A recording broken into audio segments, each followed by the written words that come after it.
같이 한번 동성으로 기도 드린 후에 우리 찬송 드리겠습니다.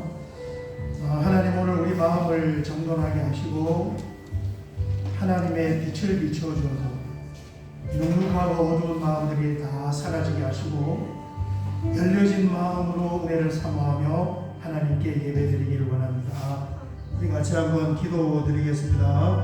주여 아버지 하나님, 오늘도 하나님의 은혜를 사모하며 이른 아침 시간에 주님 앞으로 함께 예배를 준비하며 이렇게 아버지 하나님 기도드리고 있습니다. 우리의 마음을 정리하여 주시고 성령의 기름을 부어주시고 조명하여 주시고 빛을 비춰주시고 눅눅하고 어두운 마음들을 다 물리쳐 주시고 온전히 열려진 마음으로 하나님을 바라보며 은혜를 사모하며 그렇게 함께 내 마음을 열고 드려줄 수 있는 그런 예배가 되기를 원합니다. 하나님, 오늘도 우리에게 만질 자를 만져주시고 치료할 자 치료해주시고 성령의 은혜로 충만하게 하여 주셔서 세상에 나와 하나님의 자녀로서 살아가기에 부족함이 하나님 은혜 위에 은혜를 더하여 주시옵소서. 아멘. 우리 찬송가 182장을 드리겠습니다.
아멘. 우리 다 같이 묵도하심으로 6월 셋째 주일 예배를 하나님께 드리겠습니다.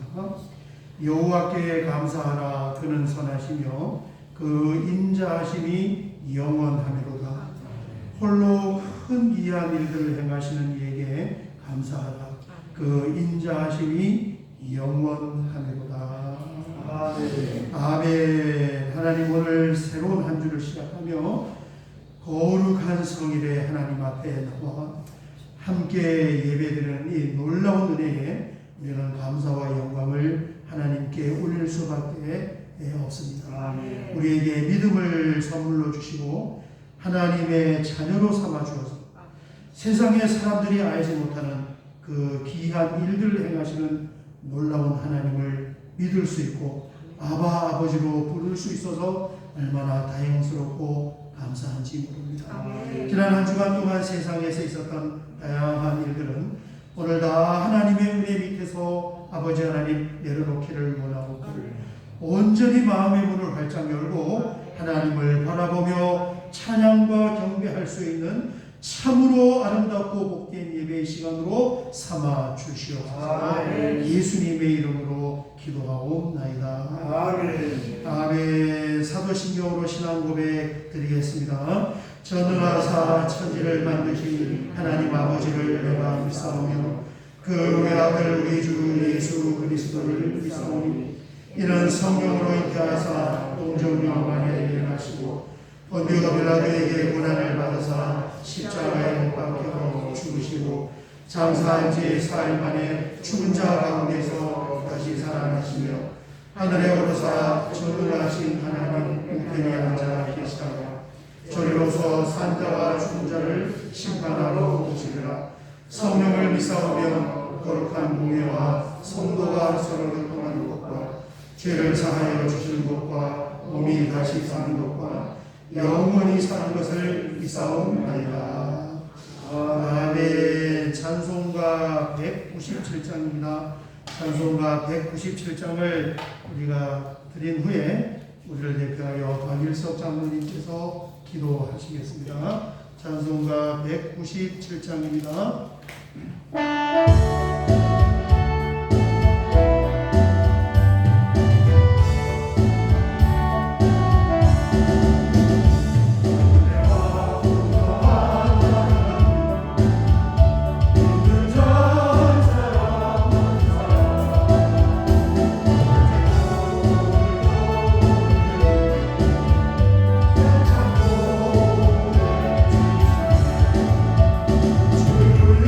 성령의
되시는 아버지 하나님 은혜를 감사합니다.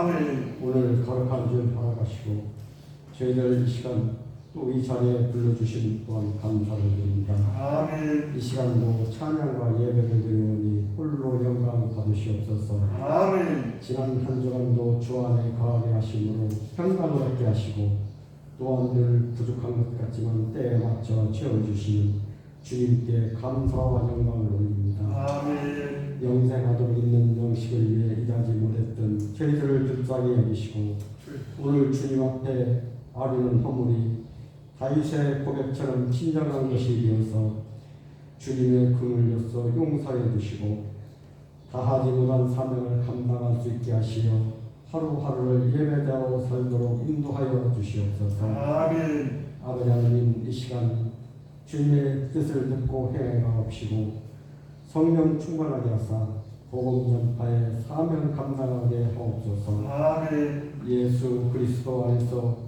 교회가 부흥되게 하시고 주님의 빛감으로 사신 성도들 가정을 돌보아 주시옵소서. 아멘. 어려움 중에 주님을 섬기지 못하는 가정 얽매인 쇠사슬을 풀어주시고 성령으로 인도하사 은혜와 진리로 충만하게 하시고 주님께서 주시는 복을 받아 누리게 하옵시기를 간절히 원하옵나이다. 아멘. 아버지 하나님 늘 어렵고 부족한 가운데서도 감사하게 하옵소서. 아멘. 도망하고 있는 그 모든 일들에 최선을 다하게 하시고 크고 작은 결실들이 맺어질 수 있도록 주님께서 함께하여 주시옵소서. 아멘. 이 시간도 우리 모두에게 새 힘과 지혜를 주시사 믿음의 올바른 길을 따라 살게 하시고 성령으로 충만하게 하사 선함을 행하게 하옵소서. 아멘. 아버지 하나님 오늘 또 말씀 전하시는 목사님 말씀과 지혜의 은사를 허락하여 주시고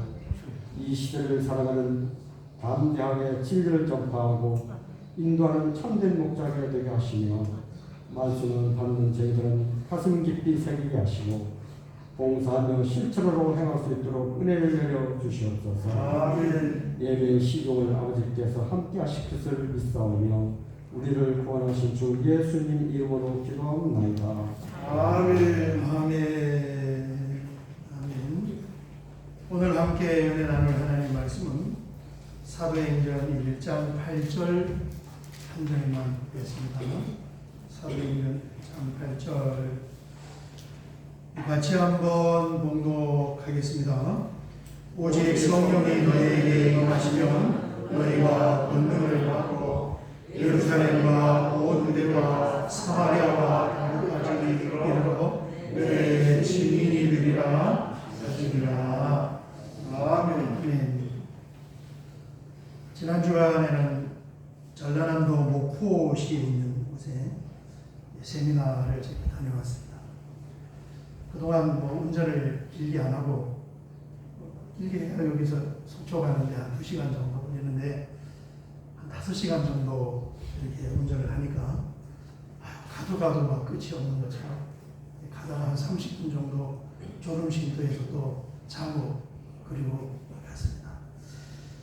그렇게 긴 길이고 또 지루한 길이었지만 한편으로는 그런 생각이 들었어요. 이야, 이게 우리나라가 참 좋기는 좋구나. 왜냐하면 북쪽 끝에 해당하는 서울에서 남쪽 끝인 목포까지 한낮을 운전하니까 끝에서 끝까지 갈 수 있는 굉장히 작은 땅덩어리예요. 잠깐 운전하면 끝에서 끝에 갈 수 있다. 그렇습니다. 그곳에 참여해서 제가 예배 인도자가 아닌 참여자가 되어서 아래쪽에 앉아서 같이 찬송을 하고 말씀을 들으니까 얼마나 은혜가 되었는지 몰라요. 여러분, 하나님의 은혜와 하나님의 말씀은 참 신기하게 우리의 생각을 정리하고 정돈해 줍니다. 그리고 우리의 마음과 생각을 하나님 중심으로 이렇게 딱 붙잡아줘요. 하나님 은혜예요. 여러분, 오늘 같이 예배드리면서 혹은 혼란스러운 그런 마음이 있다면 하나님의 은혜와 말씀을 통하여 정리가 되기를 원하고 우리의 마음과 생각이 하나님 중심으로 또 신앙적으로 그렇게 자리가 잡힐 수 있으시기를 주의 이름으로 축원합니다. 지난 주간에 하나님께서 오순절에 성령을 보내신 목적을 보았는데 왜 성령님을 이 땅에 보내셨을까? 성령님이 이 땅에 오셔서 하시는 일은 무엇일까? 예수님의 증인을 삼으려고, 복음을 전하게 하려고, 십자가의 도를 전달하게 하려고 성령님이 이 땅에 오셨다 하는 말씀을 나누었습니다. 오늘 우리가 함께 읽은 사도행전 1장 8절을 보면 분명하게 기록하고 있어요. 오직 성령이 너희에게 임하시며 너희가 권능을 받고 예루살렘과 온 유대와 사마리아와 땅 끝까지 이르러 내 증인이 되리라 하시니라. 명확해요. 성령님이 오시고 성령을 보낸 목적은 증인들을 세우는 거예요. 영혼을 구원시키기 위하여 바로 이 땅에 오신 거예요. 그런데 이 증인을 만들기 위해서 하나님께서 주시는 은혜가 있는데 그것을 권능이다 이렇게 표현을 했습니다. 여러분, 성령님께서 주시는 권능이 도대체 뭘까요? 오직 성령이 너희에게 임하시면 너희가 권능을 받고 그랬잖아요. 권능이 도대체 뭘까? 헬라어 원문을 보면은 디나민이다, 디나미스다. 한 10년, 20년 전에만 해도 길거리를 가다 보면은 가끔 교회 현수막 디나미스 기도회, 디나미스 기도회, 권능 받는 기도회 그런 현수막이 있는데 요즘은 뭐 그런 것들을 보기가 쉽지 않은 것 같아요. 이 디나민, 디나미스, 권능이라고 번역된 이 단어는 디나마이라는 동사가 변형이 되었는데 이 디나마이는 무슨 뜻을 가지고 있냐면은 무엇을 할 수 있다 이 뜻을 가지고 있어요. 뭘 할 수 있다는 거예요. 그러니까 그 전까지는 나는 할 수 없어요, 나는 못해요 그러던 사람을 할 수 있는 사람으로 바꿔주시는 하나님의 은혜와 능력, 이것을 권능이다 이렇게 표현을 한 것입니다. 여러분, 그런데 뭘 할 수 있게끔 바꿔준 거예요? 뭘 하게 하려고 권능을 주신 거예요? 증인을 세우고 복음을 전달할 수 있는 사람으로 바꿔주는 모든 총체적인 하나님의 은혜, 이것을 권능이다 이렇게 이해하시면 되겠습니다. 그래서 이 권능을 정의를 제가 한번 적어봤는데 권능의 정의는 이렇게 표현할 수가 있어요. 복음 전파를 위해 쓸 수 있는 내가 가지고 있는 모든 것, 복음 전파를 위해서 쓸 수 있는 내가 가지고 있는 모든 힘, 모든 역량, 모든 지위, 모든 재능, 모든 능력, 이것을 권능이다 이렇게 이해를 하시면 가장 잘 이해를 할 것 같아요. 저기서 벗어나면 성경적이지 않아요. 하나님의 권능을 주신 목적은 증인을 세우기 위하여. 거기에 걸려야지 권능이지, 거기에 걸리지 않으면 그게 권능이 아니단 말이에요. 그렇습니다. 지난주에 감리교와 이화학당, 배제학당을 세우신 벤젤러 선교사님, 참 대단하잖아요. 27살 때 그게 권능이에요. 오셔서 얼마나 많은 믿음의 사람을 세워냈습니까? 그죠? 이승만 대통령 배지학당 졸업하고 정동 감리교회 그 교회 장로입니다. 벤젤러 선교회 장로. 유관순 열사 이화학당 출신. 우리 역사가 다 이렇게 있습니다. 오늘은 언더우드 선교사님 장로교를 세우고 연세대학교와 경신중고등학교를 세우신 26살 때 들어오셨어요. 이분은 인도에 선교를 가려고 인도와 의학을 공부를 했는데 어느 날 이 알버트 선교사님의 설교를 들었습니다. 그 알버트 선교사님의 설교의 내용이 뭐냐 하면 구한말에 이제 조선이라는 나라에 닫혀있던 문호가 열리기 시작을 했습니다. 그곳에는 10,000,000명 이상이 하루도 지금 복음을 전달해 주지 못하여 복음을 듣지 못한 채 지옥으로 죽어가고 있습니다. 이 설교를 이제 들은 거예요. 집에 돌아와서 언더우드 선교사님이 하나님께 기도를 드렸대요. 하나님, 이 조선 땅에도 누군가가 가서 복음을 전달해 주었으면 좋겠습니다. 그러는데 그때 하나님의 음성이 마음속에 들려왔다고 합니다. No one for Korea. 한국을 위해서 갈 사람은 아무도 없다. How about Korea? 한국을 어떻게 하고?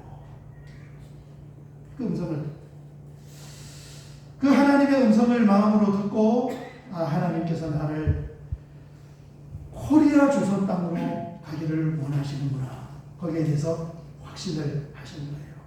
그래서 인도로 가려고 준비하던 선교사에게 방향을 돌려서 장로교 선교부에다가 지원을 나를 코리아 한국으로 파송해 주세요. 그런데 거절이 안 된다.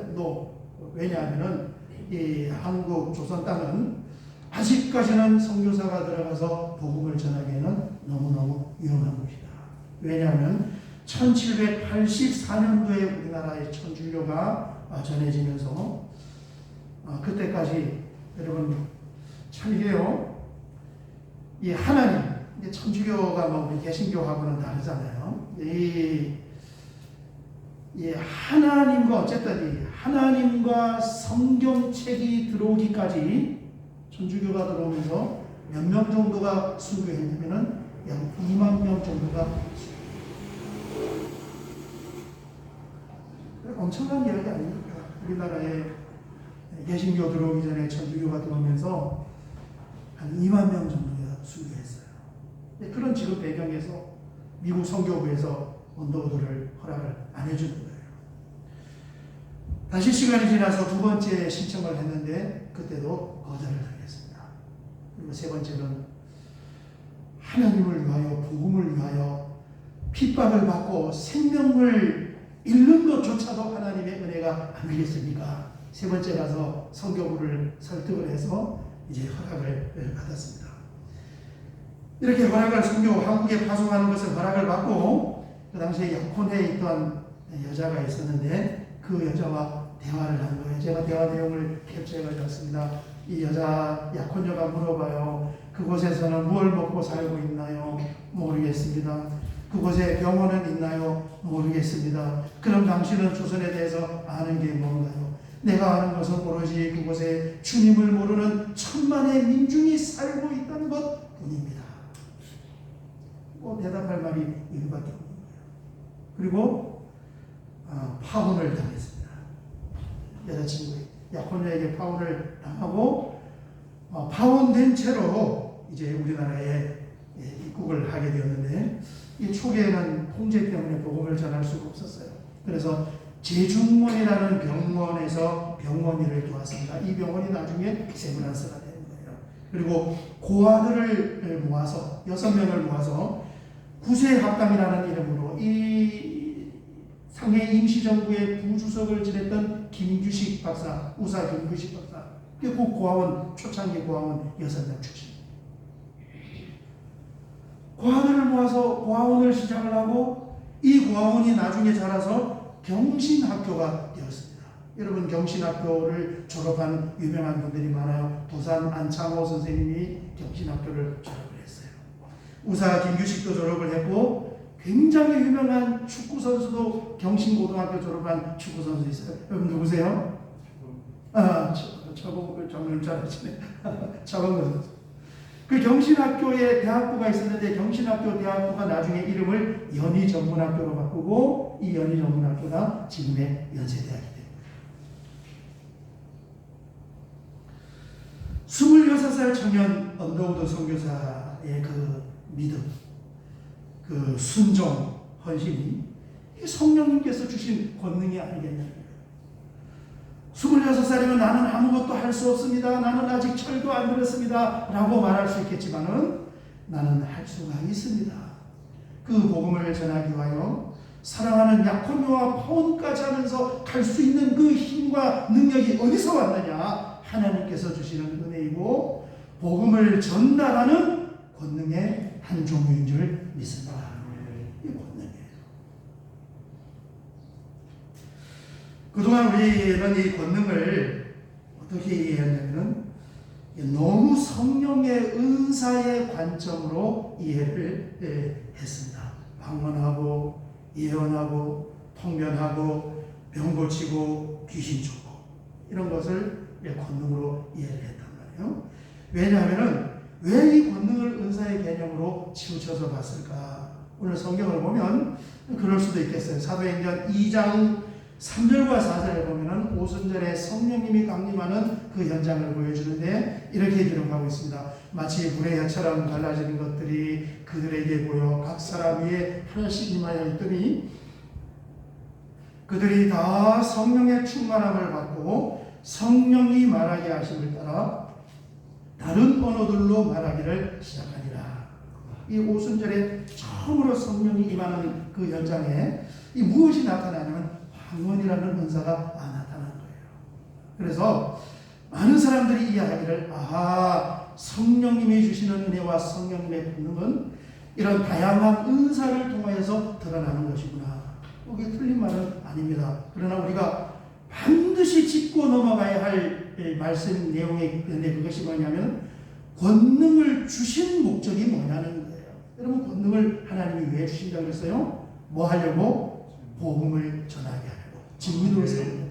그러면은 은사가 권능이라면은 은사를 주신 목적도 복음을 전하게 하기 위하여서 은사를 주셨는 줄 믿습니다.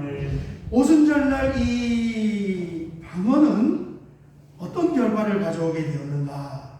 그 이유를 가만히 들여다보면 이렇습니다. 방언은 그 당시에 유대인들이 우리 신구약 중간사 다니엘서를 공부할 때 보면은 나오는데 그때 이제 이 구약의 이스라엘 남쪽 유대인들이 멸망을 해서 주변으로 다 흩어졌어요.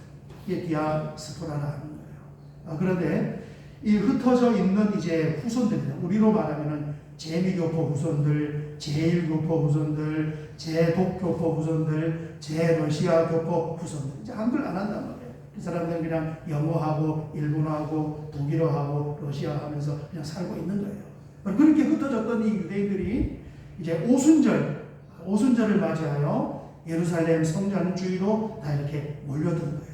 그런데 그곳에서 깜짝 놀랄 현상을 본 거예요. 사람들이 성령이 임하면서 기도하는 그 소리를 들으니까 이 예루살렘 땅에 살던 히브리어만 하는 그 사람들이 기도하는데 그 기도가 영어하는 사람에게는 영어로 들리고 독일어 하는 사람에게는 독일어로 들리고 불어 하는 사람에게는 불어로 들리고 러시아어로 하는 사람에게는 러시아어 그 기도가 들리는 거예요. 그런 배경을 가지고 있습니다. 그래서 그 모여들었던 이 유대인들의 시선을 성령이 임하는 그 현장의 방언을 통하여서 시선을 확 잡은 거예요.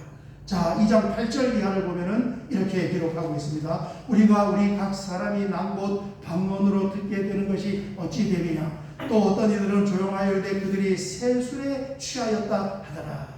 이 방언하는 그 현장을 보면서 사람들이 주시해 보면서 놀라워하는 거예요. 이때에 베드로 사도가 그것이 도대체 무슨 일인지를 설교를 하는데 15절을 보니까 때가 제 삼신이 너희 생각과 같이 이 사람들이 술 취한 것이 아닙니다. 이 사람들이 이렇게 방언을 하는 것은 17절 하나님이 말씀하시기를 말세 내가 내 영을 모든 육체에 부어주리니 구약 성경 요엘서에 예언된 성령이 이 땅에 오는 것이 바로 이 현장입니다. 그 다음에 18 넘어가겠습니다. 넘어가서 성령님을 하나님께서 보내기 위하여서 여러분들이 예수님을 십자가에 못을 박았지만 하나님이 성령을 보내기 위하여 예수님을 부활하고 승천을 시켰습니다. 그리고 36절이 사도 베드로의 오순절 설교의 결론이란 말이에요. 그런즉 이스라엘의 온 집은 확실히 알지니 너희가 십자가에 못 박은 이 예수를 하나님이 주와 그리스도가 되게 하셨느니라 하니라. 복음을 전하는 거예요. 41절 그 말을 받은 사람들은 세례를 받으며 이날에 신도의 수가 3천이나 더하더라. 여러분 이 오순절에 성령이 임하면서 왜 사람들에게 방언의 은사를 주셨어요? 뭐 하라고? 결과적으로 흘러가 보니까 뭐 때문에 주신 거예요? 영혼을 구원하는 그 일에 쓰기 위하여 은사를 주신 거예요. 은사 자체가 목적이 아닙니다. 그렇기 때문에 우리가 함께 읽는 사도행전 1장 8절 성령이 임하면 너희가 권능을 받고 권능이 도대체 뭘까? 뭐 얼마나 참 이 은혜 받고 능력 받고 권능 받으려고 금식하고 산기도하고 나무 뿌리씩 붙잡고 어느 목사님 신길교회 목사님 세미나할 때 목사님 우리가 정말 이 능력 받고 권능 받으려고 그렇게 기도했는데 모든 권능은 다 포천에 있는 할렐루야 기도원으로 다 갔던데요.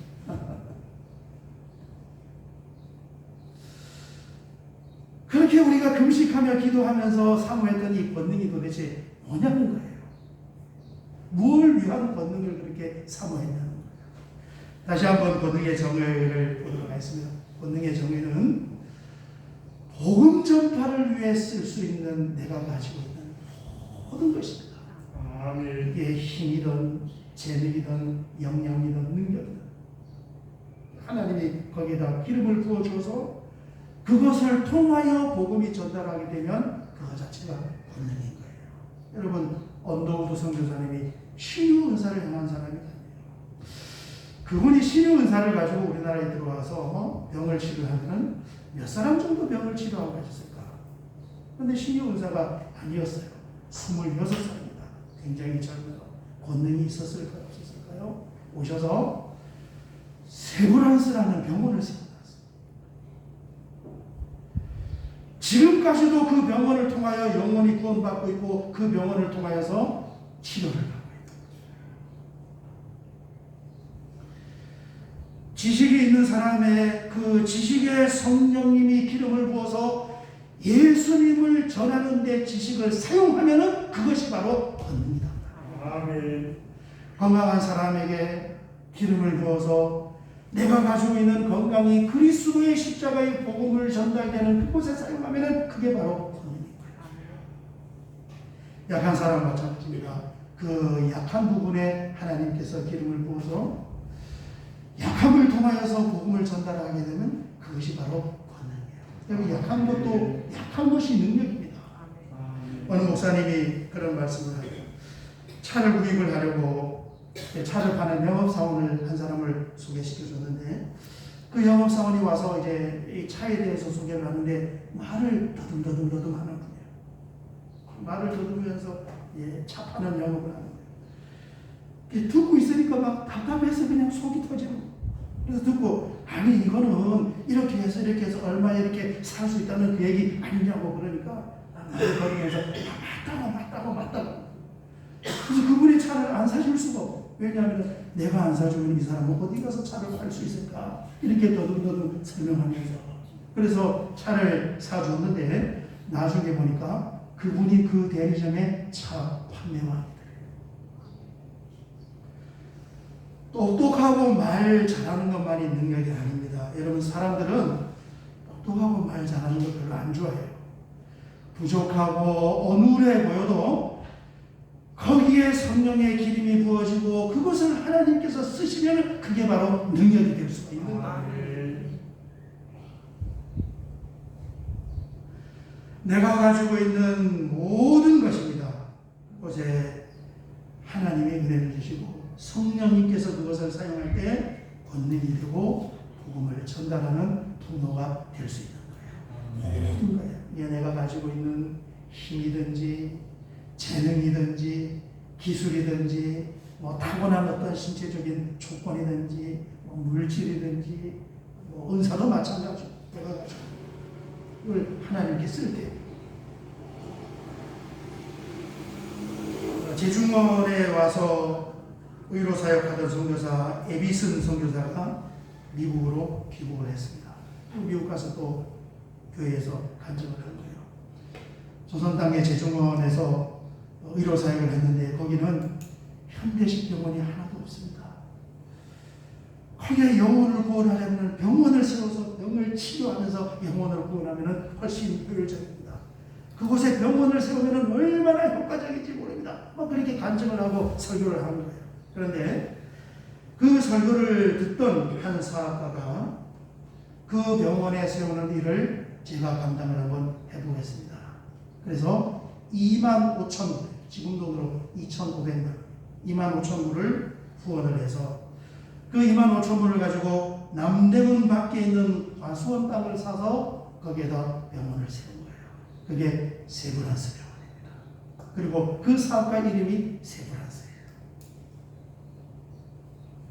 거기에 있는 세브란스 병원 내에 있는 의학교, 의대, 세브란스 병원과 세브란스 병원 안에 있는 의학교와 연희전문학교가 나중에 합쳐서 연세대학이 된 것입니다. 여러분, 이 사업가 세브란스 집사, 사업가니까 돈을 물질을 가지고 있잖아요.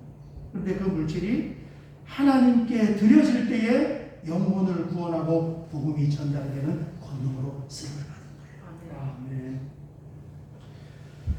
언더우드 선교사님 형은 유명한 사업가입니다. 존 언더우드는 무엇을 개발해서 회사를 세웠냐면은 타자기 아시죠, 여러분?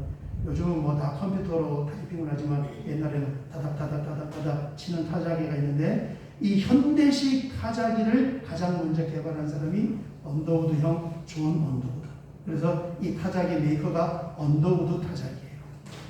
그 사업을 하는 이 형이 동생이 선교하는 이 선교지에 기금을 보냈는데 두 번에 걸쳐서 기금을 보내서 첫 번째는 53,000불, 5,300만 헌금 많이 했어요.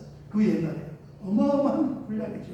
53,000불을 헌금을 해서 그 53,000불을 가지고 신촌에 있는 땅을 샀습니다. 그리고 그 위에 한 번 더 헌금을 했는데 10만 불, 지금 돈으로 1억이에요. 엄청난 헌금을 한 거예요. 10만 불을 헌금을 해서 그 10만 불의 헌금으로 지어진 것이 연세대학교 건물인 것입니다. 여러분이 권능이라는 것을 참 그래요. 오늘 우리의 성경을 보고 믿음을 받아들이는 시선의 변화가 있었으면 좋겠습니다. 아멘.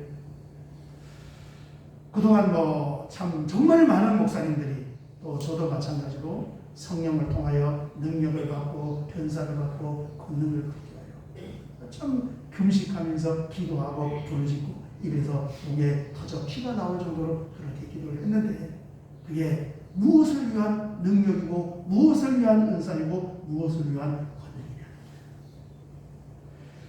그리고 하나님께서 복음을 전달하기 위해서 성령님 권능을 주신다고 했는데 그 복음을 전달하는 것이 과연 은사만이 복음을 전달하는 그렇지 않잖아요.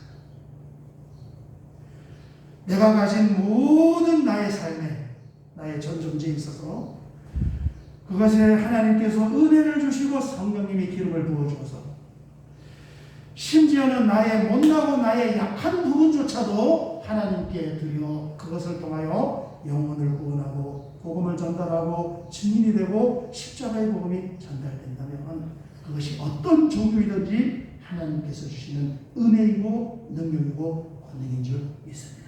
아멘. 모든 거예요. 내가 가지고 있는 지식도 마찬가지고 경험도 그렇고 재능도 그렇고 이 육신의 건강도 그렇고 연약함도 그렇고 나의 못난 부분도 마찬가지고 내가 가지고 있는 물질도 마찬가지고 그것을 통하여 하나님께 드려져서 그것을 통하여 복음이 전달된다면 바로 권능인 거예요. 여러분 주님 그렇게 나를 사용하게 하여 주시옵소서. 내가 능력이 없고 은사가 없어서 복음을 전하지 못하는 것이 아니라 너무너무 전할 수 있는 많은 것을 내가 가지고 있음에도 불구하고 그것에 지금 제대로 쓰지 못하는 주님 나를 그런 곳에 잘 사용하여 주시옵소서. 이같이 한번 찬양드리고 기도하도록 하겠습니다. 찬송가 505장입니다. 505장 한 장 드리고 기도하겠습니다.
우리에게 이미 성령님의 은혜를 충만하게 부어주셨는 줄 믿습니다. 오늘 말씀 그대로 성령님께서 은혜를 주신 그 목적대로 내가 가지고 있는 힘, 내가 가지고 있는 재능, 내가 가지고 있는 지식, 내가 가지고 있는 기술, 내가 가지고 있는 물질을 통하여 그리고 나의 못난 부분까지도 그것을 통하여 하나님의 그리스도의 복음이 전달되는 그 통로로 잘 사용하여 주시옵소서. 예수님의 이름으로 기도하옵나이다. 아멘.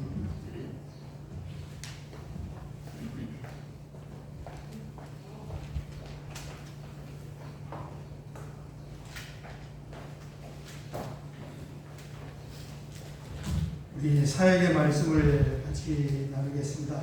오늘 함께 예배드려서 감사합니다. 일기예보를 보니까 내일부터 이제 30도가 넘어가는 이 시간이 되는데 여러분 한 주간 동안 건강하게 또 믿음으로 이렇게 승리하시기를 바랍니다. 이번을 보시면 저희 교회가 지금 이 코로나를 보내면서 지금도 확진자가 한 7,000명, 8,000명씩 이렇게 나오고 있어요. 하나님 큰 군대의 기도 제목으로 기도하고 있습니다.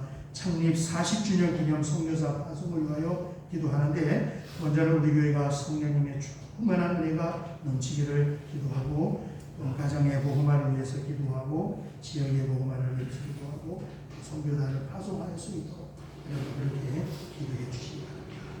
오늘 보시면 지금 성령 강림 주간을 우리가 보내면서 사도행전 말씀을 통하여 이 성령님의 은혜에 관해서 말씀을 나누고 있는데 우리 교회가 성령으로 충만한 교회가 되어서 이 5번 밑에 글자를 보면 성령님의 충만한 은혜가 있어 모두가 예수님의 증인이 되는 은혜를 사모하며 함께 기도합니다. 정확하게 성경적으로 이렇게 맥을 짚어서 기록해 놓았습니다. 그리고 우리가 하나님의 은혜를 통하여서 할 수 없어요. 나는 아무것도 없습니다. 힘도 없습니다. 능력도 없습니다. 절대 그렇지 않습니다. 내가 하나님께 드릴 수 있는 것이 너무너무 많이 있어요. 그래서 사용하지 않을 뿐이에요. 내가 가지고 있는 지식 얼마나 많이 배웠습니까? 아는 게 얼마나 많습니까? 가지고 있는 재능, 하나님 재능을 주셨어요. 가지고 있는 물질, 그리고 나의 못나고 부족한 모습조차도 하나님은 성령의 기름을 부어서 복음의 증인이 될 수 있도록 하시는 거예요. 그렇게 내드려야 돼요. 내드려야 돼요. 할 수 있는 게 너무너무 많단 말이에요. 그렇습니다. 여러분 그런 은혜가 우리에게 있을 줄 믿습니다. 같이 기도하면서 이렇게 나가는 거예요. 다른 사역은 주보를 참조해 주시고 우리 마지막 말씀 우리 찬양입니다. 여호와는 너에게 복을 주시기를 원하시며 내 영혼에게 한번 힘을 주고 한번 선포하며 그 후에 축복 기도하면서 예배를 마치겠습니다. 여호와는 너에게 복을 주시기를 원하시며 자신의 영혼에게 불러주는 거예요.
주님께서 하나님께서 우리에게 은혜를 주시고 믿음을 주셨기 때문에 우리의 인생의 삶의 현장의 열매인 물질을 이렇게 하나님 앞에 예물로 올려드립니다.